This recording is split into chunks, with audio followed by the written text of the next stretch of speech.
Right, where we at? We got chapter 20? Yeah. Okay. Well, we've got Aries again.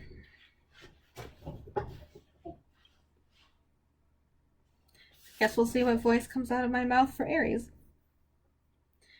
Also, disclaimer. Woohoo! Tevin's not here. So, congratulations. You get Miss Reams as Grover again. I like to make you suffer. Good news. He doesn't really speak that much. Oh, perfect. It's pretty much just Miss Reams the entire chapter. Yay! That's what I've always wanted. I'm gonna take a drink of water first.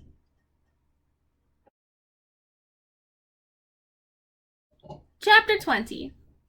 I battle my jerk relative.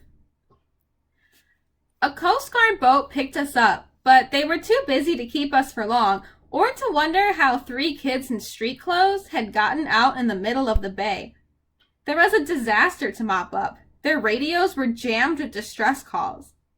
They dropped us off at the Santa Monica Pier with towels around our shoulders and water bottles that said, "I'm a junior Coast Guard," and sped off to save more people. Our clothes were sopping wet, even mine. When the Coast Guard boat had appeared, I silently prayed they wouldn't pick me out of the water and find me perfectly dry, which might have raised some eyebrows. So I willed myself to get soaked. Sure enough, my usual waterproof magic had abandoned me. I was also barefoot because I'd given my shoes to Grover. Better the Coast Guard wonder why one of us was barefoot than wonder why one of us had hooves. After reaching dry land, we stumbled down the beach, watching the city burn against a beautiful sunrise. I felt as if I'd just come back from the dead, which I had. My backpack was heavy with Zeus's master bolt. My heart was even heavier from seeing my mother. I don't believe it. Annabeth said. We went all that way. It was a trick, I said. A strategy worthy of Athena. Hey, She warned. You get it, don't you? She dropped her eyes, her anger fading. yeah, I get it. Well, I don't, Grover complained. Would somebody? Percy, Annabeth said. I'm sorry about your mother. I'm so sorry. I pretended not to hear her. If I talked about my mother, I was going to start crying like a little kid. The prophecy was right, I said. You shall go west and face the god who has turned. But it wasn't Hades. Hades didn't want war among the big three. Someone else pulled off the theft. Someone stole Zeus's master bolt and Hades' helm and framed me because I'm Poseidon's kid. Poseidon will get blamed by both sides. By sundown today, there will be a three-way war, and I'll have caused it. Grover shook his head mystified. But who would be that sneaky? Who would want war that bad? I stopped in my tracks, looking down the beach. Gee, let me think. There he was, waiting for us in his black leather duster and his sunglasses, an aluminum baseball bat propped up on his shoulder. His motorcycle rumbled beside him, its headlight turning the sand red. Hey, kid. No, I don't like that voice. Aries said, seeming genuinely pleased to see me. You were supposed to die. You tricked me, I said. You stole the helm and the master bolt. Ares grinned. Well, now, I didn't steal them personally. Gods taking each other's symbols of power, that's a big no-no, but you're not the only hero in the world who can run errands. Who did you use, Clarice? She was there at the winter solstice. The idea seemed to amuse him. It doesn't matter. The point is, kid, you're impeding the war effort. See, you've got to die in the underworld. Then old seaweed will be mad at Hades for killing you.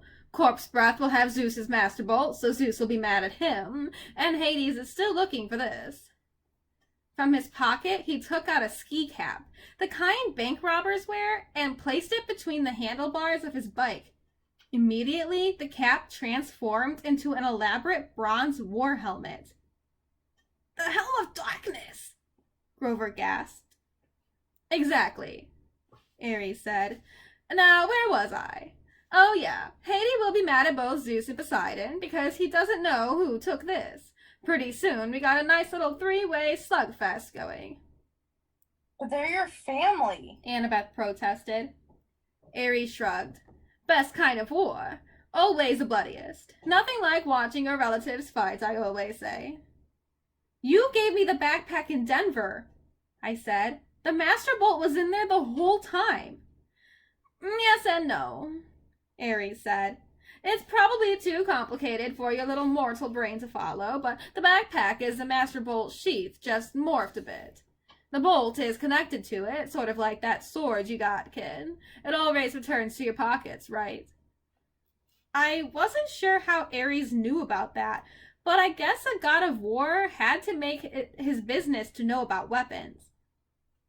Anyway, Ares continued, I tinkered with the magic a bit, so the bolt would only return to the sheath once you reached the underworld. You get close to Hades, bingo, you got mail. If you died along the way, no loss, I still had the weapon. But why not just keep the Master Bolt for yourself? I said. Why send it to Hades? Ares got a twitch in his jaw. For a moment, it was almost as if he were listening to another voice deep inside his head. Why didn't I? Yeah, with that kind of power. He held the trance for 1 second. 2 seconds. I exchanged nervous looks with Annabeth. Ares' face cleared.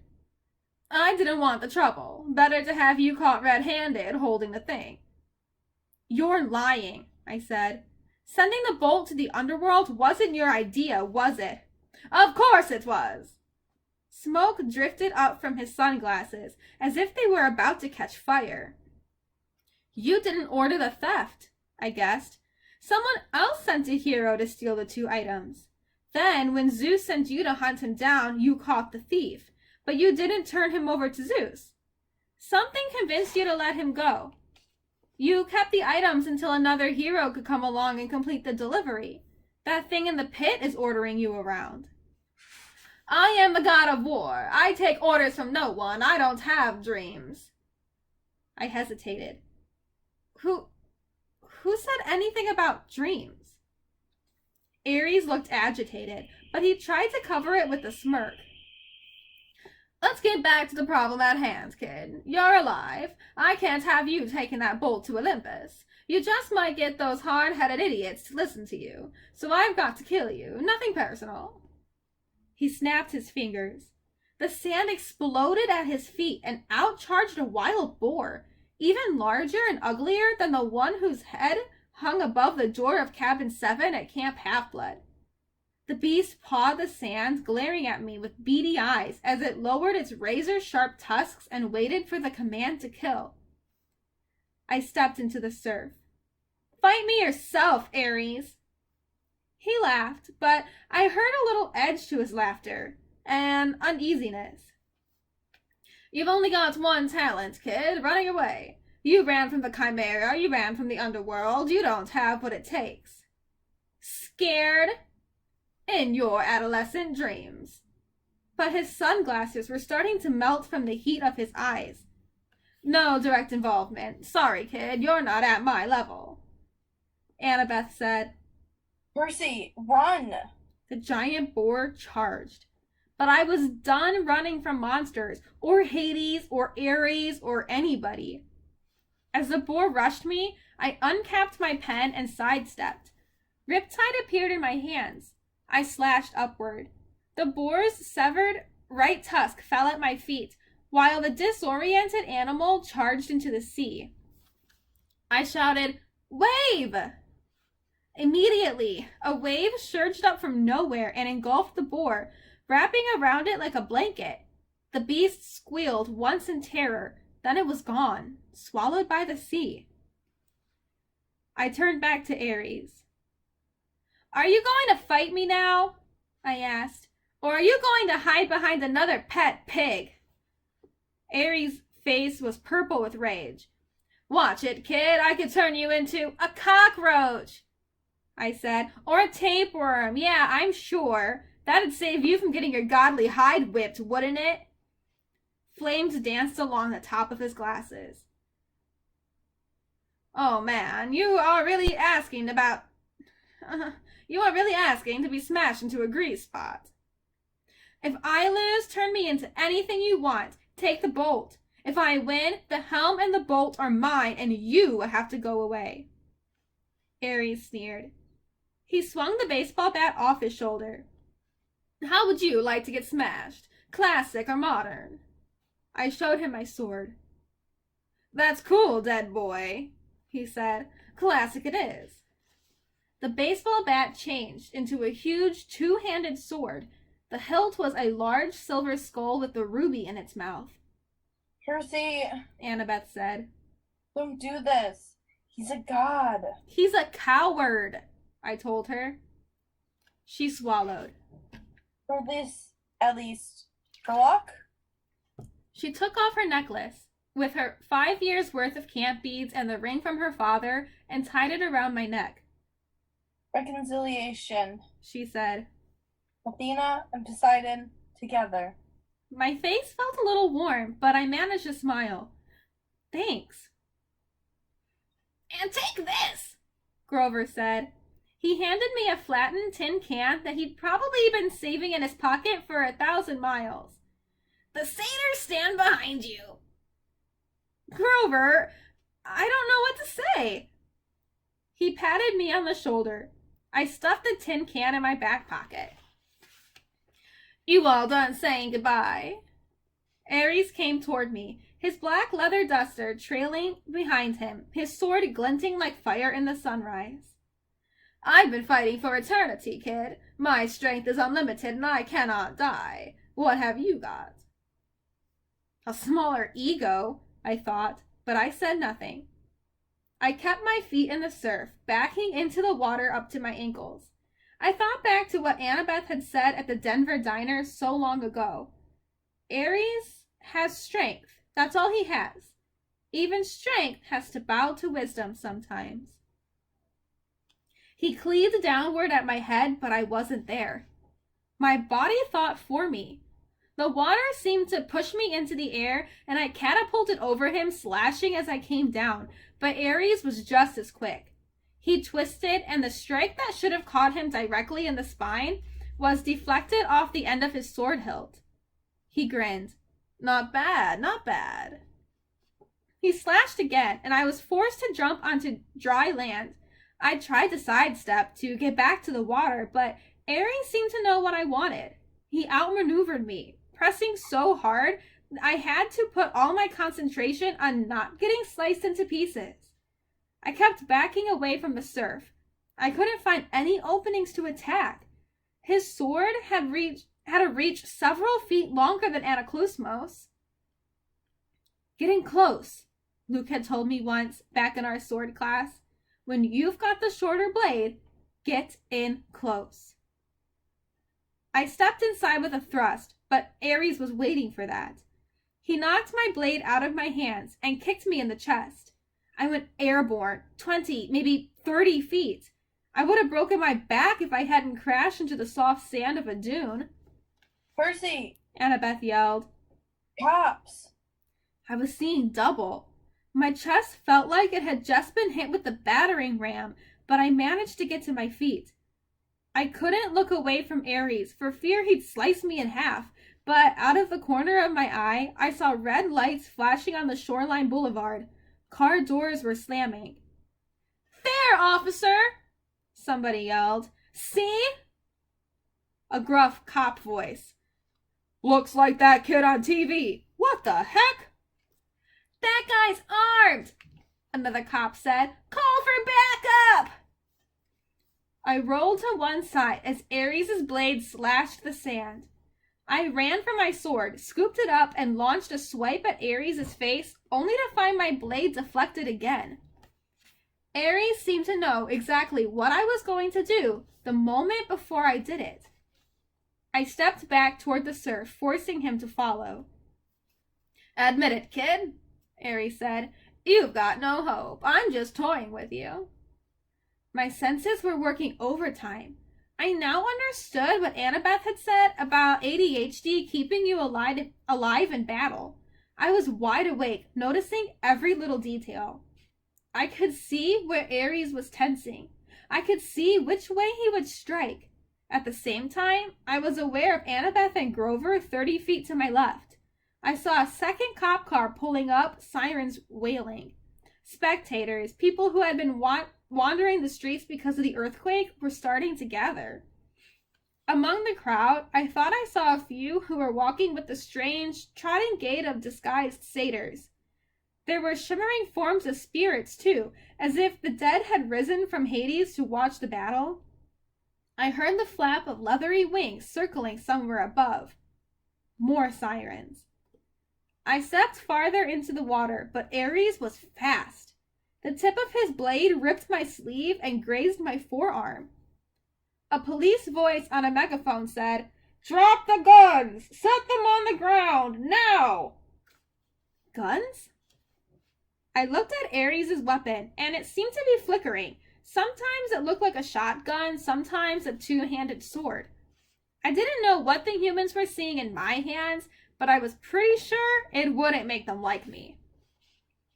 Ares turned to glare at our spectators, which gave me a moment to breathe. There were 5 police cars now, and a line of officers crouching behind them, pistols trained on us. "This is a private matter," Ares bellowed. "Begone!" He swept his hand, and a wall of red flame rolled across the patrol cars. The police barely had time to dive for cover before their vehicles exploded. The crowd behind them scattered, screaming. Ares roared with laughter. "Now, little hero, let's add you to the barbecue." He slashed. I deflected his blade. I got close enough to strike, tried to fake him out with a feint, but my blow was knocked aside.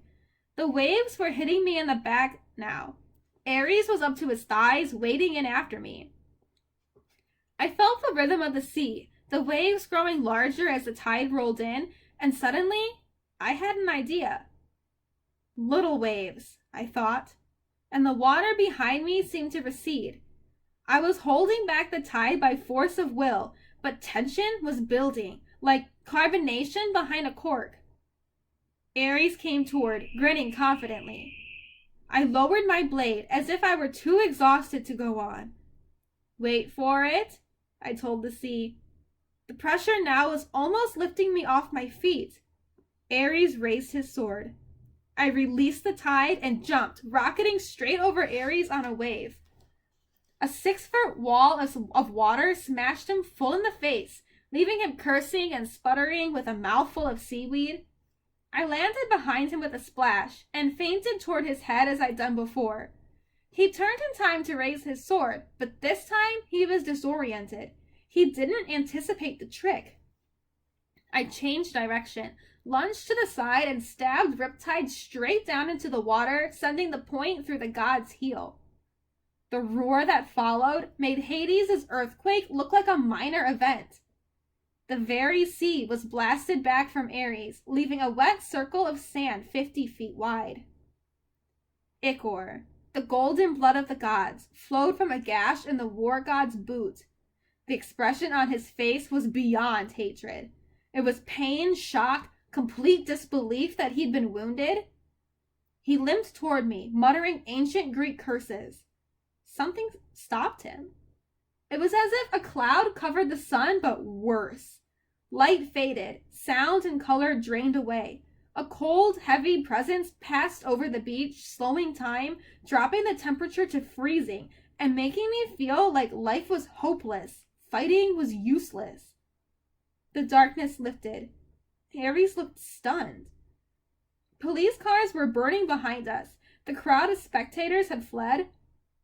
Annabeth and Grover stood on the beach in shock, watching the water flood back around Ares' feet, his glowing golden ichor dissipating in this tide. Ares lowered his sword. "You have made an enemy, godling," he told me. "You have sealed your fate. Every time you raise your blade in battle, every time you hope for success, you will feel my curse. Beware, Perseus Jackson. Beware."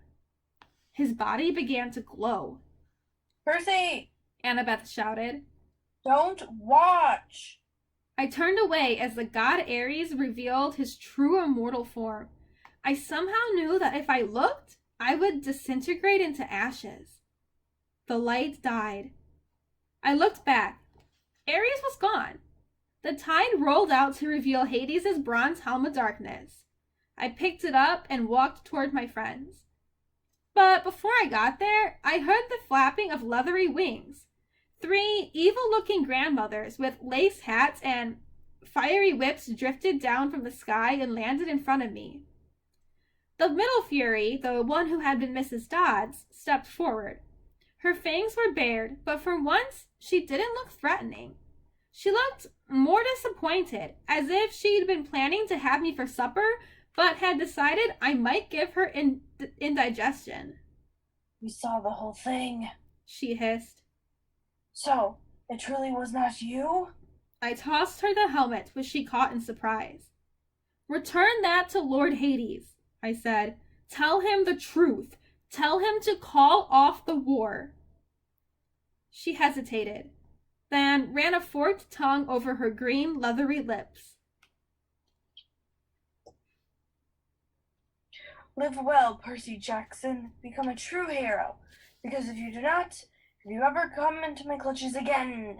She cackled, savoring the idea. Then she and her sisters rose on their bats' wings, fluttered into the smoke-filled sky, and disappeared. I joined Grover and Annabeth, who were staring at me in amazement. Percy, Grover said. That was so incredibly... Terrifying, said Annabeth. Cool, Grover corrected. I didn't feel terrified. I certainly didn't feel cool. I was tired and sore and completely drained of energy. Did you guys feel that? Whatever it was, I asked. They both nodded uneasily. Must have been the Furies overhead, Grover said. But I wasn't so sure. Something had stopped Ares from killing me, and whatever could do that was a lot stronger than the Furies. I looked at Annabeth, and an understanding passed between us. I knew now what was in that pit, what had spoken from the entrance to Tartarus. I reclaimed my backpack from Grover and looked inside. The Master Bolt was still there. Such a small thing to almost cause World War III. We have to get back to New York, I said. By tonight. That's impossible, Annabeth said. Unless we... Fly, I agreed. She stared at me. Fly? Like in an airplane? Which you were warned never to do, lest Zeus strike you out of the sky? And carrying a weapon that has more destructive power than a nuclear bomb? Yeah, I said. Pretty much exactly like that. Come on. Okay. Well, all right.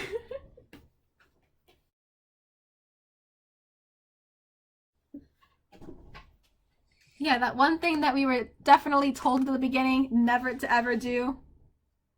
I think Let's do it. It'll be fine. I think it'll be fine. I mean, it's not like I'm sitting here with the Master Bolt going, "Hey Zeus, I'm in your territory with your property.